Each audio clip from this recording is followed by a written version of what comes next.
Hi hello welcome Soma lifestyle. ছোটদের ভালোবাসা, গুরুজনদের প্রণাম, পৃথিবীর সব মাকে আনলিমিটেড প্রণাম। তাই তো নাম রেখেছিলাম সন্তান হারা মা, সন্তান মারা হা ভেতর থাকবে, বাট চ্যানেলের নাম সোমা লাইফস্টাইল। মা কেমন আছো? ভালো আছো? কালকে ভেবেছিলাম আমি কে আর কথাটা কালকে ক্লোজ করে দেবো। কেন ক্লোজ করার মতনই তো কেয়া সৃষ্টি করে দিয়েছিল। যেমন যেমন ওই ফ্ল্যাটটাকে ছেড়ে দিয়ে বেথুয়াতে এসে ঘরটাকেও ফাঁকা করে দিল, শ্বশুর বাড়ির ঝামেলা মিটে গেল, ওর টোটোর মিটে গেল, এবং ও কোথায় নাচ করছে, টাকা ইনকাম করছে, তো ওইটা ক্লোজ দা এন্ড, সিনেমা শেষ হয়ে গেল। আমিও ভাবলাম কালকে ইতি, ও বাবা, আবার রাতে শুরু শুরু। আমি এটা বলতাম না, আমার ভাই আমাকে খুব বকছে, মেয়ে বকছে, ছেলে বকছে, এটা আমি বলতে বাধ্য হচ্ছি। একটাই জিনিস, কেয়াকে, কেয়া কালকে তোর জন্মদিন, তুই কি করলি কালকে? আগে আমাকে বল, কি করলি তুই বল। হ্যাঁ, আজকে তোর জন্য না, ভিডিও শুট করার জন্য আমাকে বাইরের লোক রাখতে হবে, একমাত্র তোর জন্য। কেন কি আমি আমার ছেলেকেও বলবো না ভিডিও কর, আমার মেয়েকেও বলবো না। নিজেকে আমার লজ্জা লাগবে, নিজেকে লজ্জা লাগবে কাল তুই যেটা করেছিস। হ্যাঁ, আবার নতুন আপডেট তোমাদের কাছে। সেই জন্য কালকে প্রিয়াংশু লাইফে বলেছিল, যখন আমি মানে চ্যাটিং এ কথা বলছি, ওই সোয়াতি ও নিজে অ্যানালাইসিস করেছে যে সোমা মাইতিকে এটা বলা উচিত না, মানে দাঁতের ব্যাপারটা, তো সরিও বলেছে। ওখানে মনে ছিল, এসডিএ ছিল, সবাই ছিল প্রিয়াংশুর ওতে। এবারে প্রিয়াংশুকে যখন আমি হাই হ্যালো লিখে পাঠাই, তো ও লিখলো হাই হ্যালো করে। তারপরে আমি ওখানে প্রিয়াংশুকে লিখলাম যে ভাই দেখ, ভাই দেখ, রিলেশনশিপটা মনে রাখবি সব। বিধবা ড্রেস কেমন পরে নিয়েছে, হুম, পরে নিয়েছে, ভালো। ও ওখানেও ঢুকছে, প্রিয়াংশুর ওখানেও ঢুকছে। এবারে প্রিয়াংশু সকলকে ওখানে অ্যালার্ট করে দিল যে এই যে সোমা লাইফস্টাইল, সন্তান হারা মা, একমাত্র যাবতীয় ঠোস প্রমাণ এই ম্যাডামের কাছে আছে, সোমা লাইফস্টাইলের কাছে আছে। আমি রোজ ভিডিওটা ওর দেখি, আর প্রথম থেকে লেট হাজবেন্ডের ওখান থেকে ও পুরো কাহিনীগুলো বলছে, আর এক একটা তো মিলছে। এবং ইনি খুব বড় একটা আমাদের জন্য, এটা বলে না প্রিন্সিপাল, সে তো thank you so much Priyanshu এটা বলার জন্য। ঠিক আছে, এবং বলে দিল ওখানে যেন কোনো খারাপ কমেন্ট না যায়। অ্যাজ এ টিচার হিসাবে প্রিয়াংশু বলল, উনি যা তথ্য দিচ্ছেন তার জায়গায় আমরা কি দেবো, ভালো কথা। এবার আমি লাইফে আসি। তুই তো লাইফে এলি রে, এখান কি লাইফে এলি, সাদা কালো শাড়ি। তোকে কোন অ্যাঙ্গেল থেকে আমি কথা বলবো? প্রথমত তুই যে শাড়িটা কিনেছিস না, ওই শাড়িটা আমার মেয়ে আমাকে দুটো এবারে পুজোতে কিনে দিয়েছে। ওই শাড়িগুলো কিন্তু একটু আগেকার, ওল্ড হয়ে গেছে, বাট ওল্ড ইজ গোল্ড। ঠিক আছে, তুই তার দাম বললি 1200, যাক, আমার নামটা, আমার মেয়ে ক টাকা দিয়ে কিনেছে সেটা বলবো না, তুই তো সবকিছু বাড়িয়ে বলিস, ওই জন্যই বললাম না। ভালো, তুই কেক কাটতে বসলি, কেকটা যখন কাটতে বসছিস তুই, তোর ফ্রন্টে কে ছিল আগে এটা বল, কে ছিল রে? বল রে, নাহলে হজম হবে না রে। ফুলকন্ডিতে তোর পাশে ছিল রে, তাই না? তারপরে তো যাই হোক, কেক কাটলি, বললি আমার 45 ইয়ার্স না 44 ইয়ার্স ওল্ড, আমি 45 হলাম। আরে না, তুই যদি 45 হোস তাহলে আমি 35, তাই তো? এবং সবাই মিলে তোমরা একটুখানি এইবার আইডেন্টিফাই করো, কালকে যেখানে ও ভিডিওটা করছিল সেটা একটা অন্য রুম, আর ও লাইটিং নিয়ে যে গানটা করে না সেটা কিন্তু আলাদা রুম। একটুখানি টাকাটা খরচা করো, 19 টাকা করে নেট মারো আর দেখো, ঠিক আছে? কালকে যে ভিডিওটা করছে আদৌ যেখানে ও সেক্সি ডান্স করে ওইটা না, ওই জায়গাটা না। ওর বিছনা দেখলাম, ওর বালিশগুলো দেখলাম, ওর লাইটিং গুলো খেয়াল করো কেমন, ওই লাইটিং নেয়া, এটা অন্য লাইটিং, এবং লাইটিং গুলো পুরো দেওয়ালে আবার তার লাগানো। শো করছে ওখানেই করছে, কিন্তু ওইখানে না, ওই ঘরটাতে করছে, এটা অন্য রুম, ঠিক আছে? লাইটিংটা মিথ্যা কথা শো করে দিল। আচ্ছা বেশ হলো। হুম, কেয়া তুই আমাকে বল, যার 80,000 টাকার টোটো চুরি হয়ে যায়, তো ছোট খানকার কে ওই কি খৈনি আর সিগারেট খেয়ে খাইয়ে তোর 80,000 টাকার টোটো নিয়ে পালিয়ে যায়, 3টে ছেলে একটা মেয়ে, পরশু দিন। যার 80,000 টাকা দিয়ে, আমরা 80 টাকা খরচা করতে পারবো না, ওই জন্য মুখ থেকে বেরিয়ে গেল। 80,000 যে টোটো চলে যায়, চুরি হয়ে যায়, তার পরের দিনই কাল জন্মদিনের দিন এত সেজে কেক নিয়ে, তোর মন খারাপ করেনি যে আমার গাড়িটা চলে গেল বলে?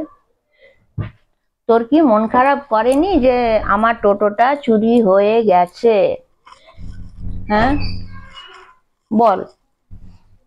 যার মন খারাপ করবে না, সে না ওইভাবে কখনো ভিডিও করতে বসবে না, বা লাইফেও আসবে না, প্রথমত লাইফেও আসবে না, ঠিক আছে? এইবারে আমাকে বল, একদিন আগে যদি তোর টোটো চুরি হয়ে যায়, খুব ভালো প্ল্যানিং করেছিস, হ্যাঁ? কোনো পলাশও যাওয়া হয়নি, কোনো গাড়ি তোর নেই, টোটো টোটো গুলকন্ডির বাপের আছে, তোর নেই, হ্যাঁ? আচ্ছা, যার টোটো 80,000 টাকা দিয়ে চুরি হয়ে যায়, আমরা হলে বেড সজ্জা হয়ে যাব। তুই বল, টোটো যখন চুরি হয়ে গেল তুই একটা গিয়ে জিডি করলি না? একটা জিডি করলি না? থানাতে জানালি না? একটা বক্তৃতা দিয়ে জানাবি তো, ওরকম ওরকম ছেলে, একটি মেয়ে, লিখবি তো, এরকম পলাশ যাওয়ার বাহানায় 800 টাকা দিয়ে ডিরিল করেছিল, ডিরিল না কন্ট্রাক্ট, ডিরিল করেছিল, এবং আমার হাজবেন্ডকে খৈনি সিগারেট খাইয়ে অজ্ঞান করে দিয়ে আমার হাজবেন্ডের গাড়ি নিয়ে চলে যায়। কেন করিস নি রে এইগুলো? এইগুলো না করে সেজে গুজে কেক কাটছিস। তোমরাই বলো বোনরা, আমরা কেউ পারবো যদি 80,000 টাকা এইভাবে চলে যায়? বেড সজ্জা হয়ে যাব। আর এ পারে কি করে? এ পারে কি করে? দেখান কি, আমি তোকে বলেছি না, তোর লেট হাজবেন্ডের পেছন থেকে আমার কাছে সব তথ্য আছে, ঠিক আছে? নাটকবাজিগুলোকে বন্ধ করে দে, সবগুলোকে, ঠিক আছে? এইবারে বলি, তুই ওখান থেকে বেরিয়ে তুই যে ভিডিও করলি, রিলস, ছি, ব্লু পিকচার তৈরি করছিস, গুলকন্ডির জিপ টানছিস, ঠোঁটে ঠোঁট টান, ওপরে কিস হলে হয় ডিপ কিস, আর শুট করছে ছেলে। ছি ছি ছি ছি, কোন চারে তুই গেছিস? তুই লাস্ট পর্যন্ত ওয়াইটিতে ব্লু পিকচার আবিষ্কার করে দিলি। তোর একটু কোনো দ্বিধাবোধ করেনি ওই রিলসটাতে? তোর ছোট খানকাকে একদম ঠোঁটে ঠোঁট ঢুকিয়ে ভিডিওটা করছিস, তার ছেলে, তোর ছেলে ক্যামেরা করছে, আবার একটা গানে পুরো জিভ টানছিস। তুই কোন লেভেলে চলে গেছিস? হ্যাঁ, কোন লেভেলে চলে গেছিস তুই? নির্লজ্জ বেহায়া একটা মেয়ে। তুই নিজেকে কি ভেবে নিয়েছিস বলতো? এবারে আরেকটা, সেদিনকে যে ও কালকে যে কেকটা কাটছিল, একটাই রুম ছিল, আর ওতে ওরা তিনজনই ছিল। শ্যুটটা তো ওর বড় খানকা করছিল, ঠিক আছে, ওর ফ্রন্টে ছিল। হলো, কেক তো কাটলি, হ্যাঁ, তুই কেন একটা এফআইআর করলি না বা জিডি করলি না? তোর গাড়িটা যে চলে গেল, আমাকে বলতিস, আমি তোকে লিখে দিতাম। আমি তো কোর্স করেছি, 2 বছরের কোর্স করেছি, ওই জন্য বলেছি না তোকে, তুই আগে হাইকোর্ট, সুপ্রিম কোর্ট, জজ কোর্ট, জেনারেল কোর্ট, পিপি কোর্ট, সব জায়গায় চলে যা। যখন সমামাইতির কোনো কাজ পাবি না, তখন কেতা সুরক্ষায় যাবি, ওইখানে আমি তোর সঙ্গে ভিড়বো, ঠিক আছে? এক কাজ কর না, আমি তোকে বলি, তোকে মনে করিয়ে দিচ্ছি, তোর একটা লাল হলুদ পাড় শাড়ি আছে, আছে তো? আগেকার ঘটনা, ওইটাকে বের কর, ওই শাড়িটা পর।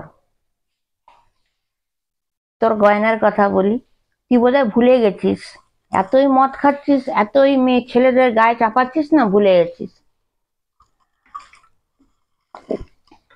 মনে করাচ্ছি, একটা ছোট্ট ডাব্বাতে তোর পাতলা পাতলা দুটো কানের আছে, মনে করে দিচ্ছি। হ্যাঁ, একটা লং ডাব্বাতে গলার চেন আছে, আর একটা ছোট গোল সোনার ডাব্বাতে তোর একটা চিক আছে, আর একটা ছোট ডাব্বাতে দুটো পায়ের আংটি এবং রূপোর একটা ব্রেসলেট আছে, মনে করে বলছি। অ্যান্ড লাস্ট, লম্বা বক্সে এত মোটা একটা পায়ে নুপুর আছে। ওগুলো কোথায়? আমি কি করে জানলাম? আমি কি করে জানলাম? তুই ওই মোটা পায়ে নুপুরটা আজকে পর তো, যেগুলো বললাম, ওই পায়ে নুপুরটা পর, ওই চিকটা পর, হাতে ব্রেসলেটটা পর, গোল ডাব্বায় আছে। যদি খুঁজে না পাস আমায় কমেন্ট কর, আমি আবার তোকে মনে করিয়ে দেব।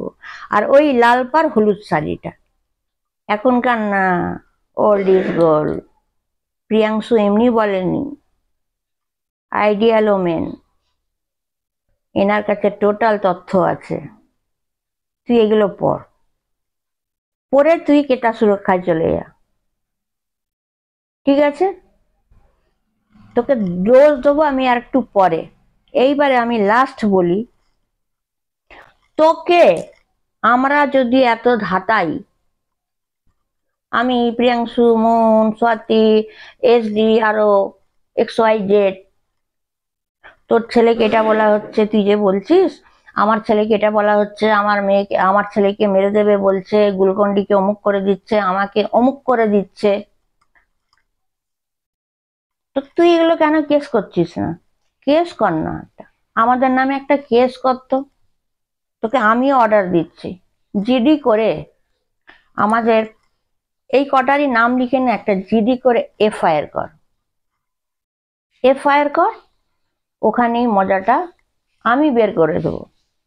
তোর লেট হাজবেন্ড যখন জীবিত ছিল তার আগের থেকে আমি তথ্যগুলো দেব।